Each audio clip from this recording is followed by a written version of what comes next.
Sekarang ada maling, mau kita geblukin, kita nggak boleh gaduh. Kita husnudzon aja sama maling. Udah tahu maling, kita husnudzon sama maling, kan kita goblok. Entah kita yang dibunuh sama maling. Begitulah logika berpikirnya ya. Yaudah gitu aja ya. Ada nggak ada. Makanya kata Pak Kiai, Zaini kita nih keren banget.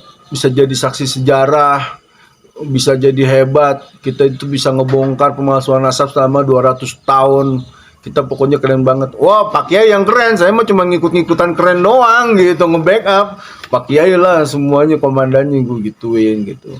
Maksudnya, tapi kalau di urusan masalah nasab Nabi ini, nasab cucu Rasulullah, itu semuanya pada gabung tuh. Nggak ada satupun dari klan Balawi itu yang minta maaf bahwa, oh ya ternyata gue itu bener, bahwa gue itu keturunan Yahudi, maafin nenek moyang gue yang telah nyusahin kaum pribumi selama ini. Nggak ada statement kayak begitu, nggak ada. Yang ada tuh penggiringan opini, baik dari pro dulu, yang pro ke Prabowo, yang pro ke Jokowi, yang soengkai, semuanya pada gabung, semuanya pada ini.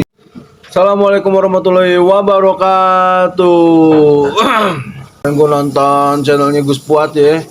Habib yang lembut itu jauh lebih bahaya daripada Habib yang keras. Satu, terus kedua, gue nonton lagi statement Gus Yahya oleh Stakuf dikomplain sama Kiai dari Surakarta. Terus ketiga, gue nonton lagi masalah baca artikel dari Kiai Badri itu yang dulu pengen memediasi antara kaum Balawi dengan Kiai Nusantara gitu, dengan terahnya Wali Songo gitu. Pertama dari Gus Puat dulu ya, Gus Puat Larat bikin statement kayak gitu.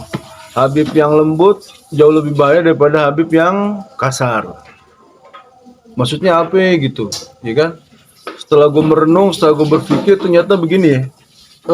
Sekarang ini kan udah ketahuan ya. Dia secara ilmiah dia tuh uploadnya gay, dia tuh Yahudi. Secara sejarah dia itu ternyata imigran dari Yaman yang dibawa oleh Belanda buat ngancurin perjuangan kaum pribumi atas penindasan dari Belanda gitu. Soalnya kan orang Indonesia itu tuh kalau yang namanya udah urusan agama, udah urusan cucu Nabi ya segala macam deh, langsung dia pada diem, dia pada ini. Soalnya saking takjimnya orang Indonesia itu terhadap cucunya baginda Rasulullah.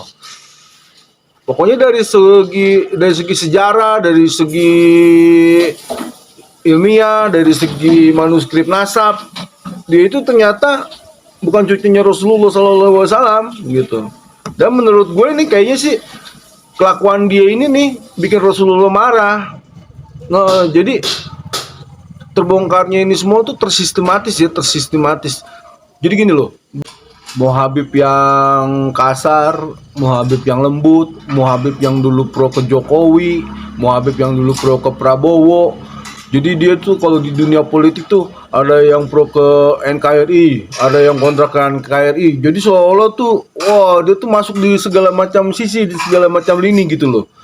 Jadi di dunia politik yang ini begini, yang ini begitu, yang ini begini, ujung-ujungnya mah yang gue lihat pengen tuh negara kita tuh ribut, pengen tuh negara kita tuh berantem gitu loh.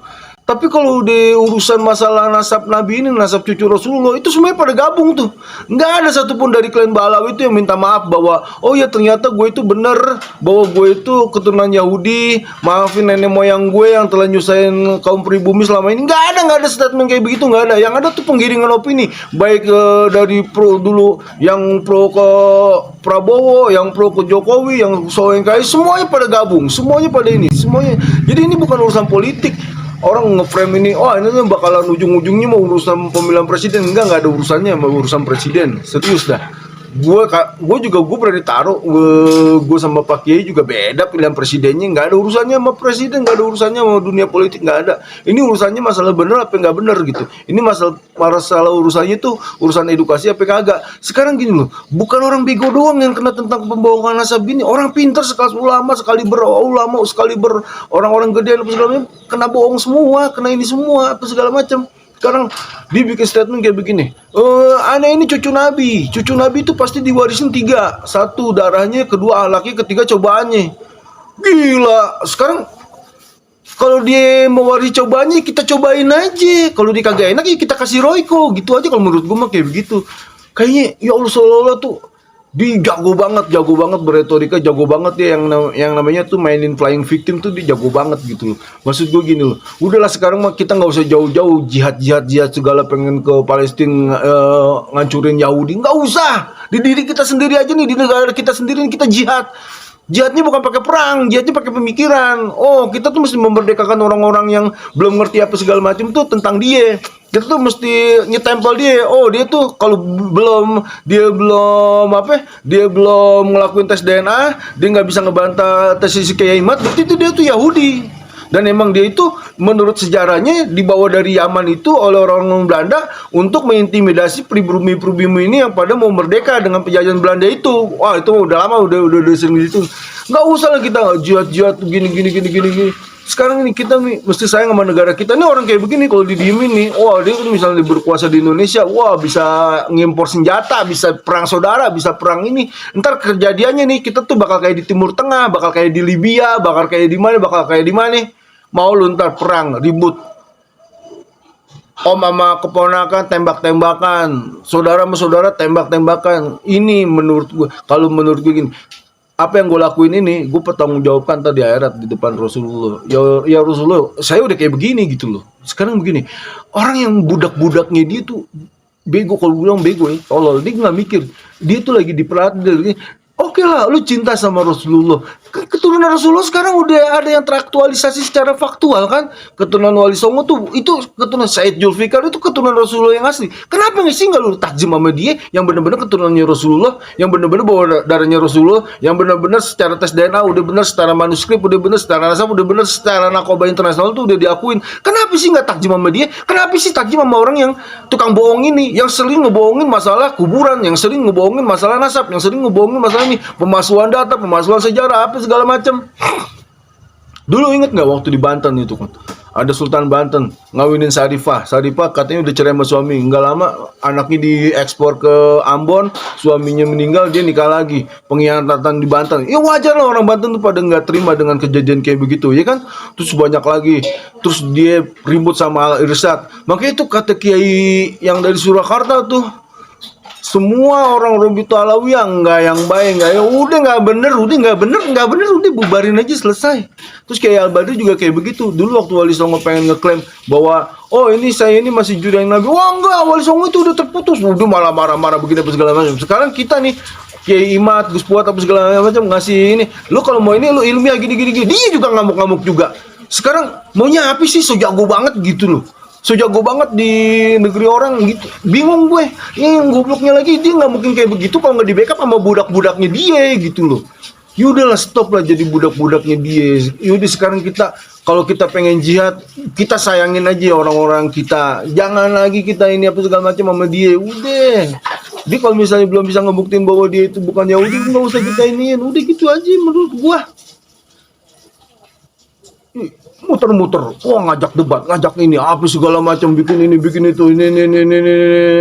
Udah simpel, tes DNA selesai, udah selesai, tes DNA selesai. Gue pengen datang tuh di acaranya Wali Songo di mana di Istiqlal, tapi karena Pak Kiai nggak bisa datang, Pak Kiai nggak mau datang, ya akhirnya gue juga nggak bisa datang. Gue mah gimana guru gue kan, paling gue ntar pahingan kali mau depan kalau ada rezeki gue pengen datang ke tempatnya Gus Fuad gitu ya, namanya itu gue gitu aja lah. Maksudnya lu jangan ngeliat Gus Fuad itu ada tendensius pengen duit, pengen itu, nggak ada. Makanya kata Pak Kiai Zaini, kita nih keren banget, bisa jadi saksi sejarah, bisa jadi hebat, kita itu bisa ngebongkar pemalsuan nasab selama 200 tahun. Kita pokoknya keren banget. Wah, Pak Kiai yang keren. Saya mah cuma ngikut-ngikutan keren doang gitu, nge-backup. Pak Kiai lah semuanya komandannya, gue gituin gitu. Maksudnya lu kalau masih benci sama Gus Fuad dibilang Gus Fuad, Kiai Imad bikin huru-hara di Indonesia. Enggak, bener kata Gusmar tuh. Kalau ada maling masuk ke rumah terus kita gebukin, kan gitu bikin gaduh. Tapi bikin gaduh buat ngusir maling. Ntar kalau maling udah pergi udah tenang lagi.